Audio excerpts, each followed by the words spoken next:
ಅರಸೀಕೆರೆ ನಗರದಲ್ಲಿ ಆರ್ಎಸ್ಎಸ್ ವತಿಯಿಂದ ಶತಾಬ್ದ ಪಥಸಂಚಲನ ನಡೆಯಿತು.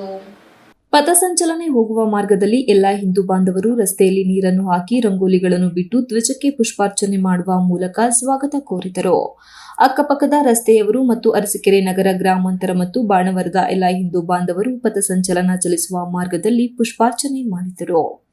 ಮಧ್ಯಾಹ್ನ ಶ್ರೀ ಕರಿಯಮ್ಮ ದೇವಸ್ಥಾನದಿಂದ ಆರಂಭಗೊಂಡು ಬಸವೇಶ್ವರ ನಗರದ ಹಿಟ್ಟಿನ ಮಿಲ್ ಪಕ್ಕದಲ್ಲಿ ಎಡಭಾಗಕ್ಕೆ ತಿರುಗಿ ರೋಟರಿ ಶಾಲೆ ರಸ್ತೆಗೆ ಪ್ರವೇಶಿಸಿ ಕೆಂಗಲ್ ದೇವಸ್ಥಾನದ ಹಿಂಭಾಗದ ರಸ್ತೆ ಮಾರ್ಗವಾಗಿ ಮುಂದುವರೆದು ಸಾಯಿನಾಥ ರಸ್ತೆ ದಾಟಿ ಪಿಪಿ ವೃತ್ತಕ್ಕೆ ಬಂದು ಅಲ್ಲಿಂದ ಬಿಎಚ್ ರಸ್ತೆಯಲ್ಲಿ ಎಡಭಾಗಕ್ಕೆ ತಿರುಗಿ ಈ ಮಾರ್ಗವಾಗಿ ಅಂಬೇಡ್ಕರ್ ವೃತ್ತಕ್ಕೆ ಬಂದು ಅಲ್ಲಿಂದ ಗಣಪತಿ ಪೆಂಡಲ್ ರಸ್ತೆಗೆ ಪ್ರವೇಶಿಸಿ ಪೆಂಡಲ್ ಮುಂಭಾಗದಿಂದ ಪೇಟೆ ಬೀದಿ ಪ್ರವೇಶಿಸಿ ಎಡಭಾಗಕ್ಕೆ ತಿರುವು ಪಡೆದು ಆನಂದ್ ಶೋರೂಂ ವೃತ್ತಕ್ಕೆ ಬಂದು ಅಲ್ಲಿಂದ ಬಲಭಾಗಕ್ಕೆ ತಿರುವು ಪಡೆದು ಹುಳಿಯಾರು ರಸ್ತೆಗೆ ಪ್ರವೇಶಿಸಿ ಹುಳಿಯಾರು ರಸ್ತೆ ಮಾರ್ಗವಾಗಿ ಬಿಎಚ್ ರಸ್ತೆ ಪ್ರವೇಶಿಸಿ ಹೋಂಗಾರ್ಡ್ ಗಣಪತಿ ದೇವಸ್ಥಾನ ಮುಂಭಾಗ ಬಲಭಾಗಕ್ಕೆ ತಿರುವು ಪಡೆದು ಅಂಬೇಡ್ಕರ್ ವೃತ್ತದಲ್ಲಿ ಎಡಭಾಗಕ್ಕೆ ತಿರುವು ಪಡೆದು ಶ್ರೀ ಕೋಡಿಮಠ ಕಾಲೇಜಿಗೆ ಪ್ರವೇಶಿಸಲಾಯಿತು.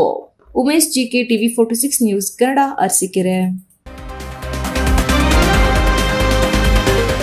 You are watching TV 46 News Kannada.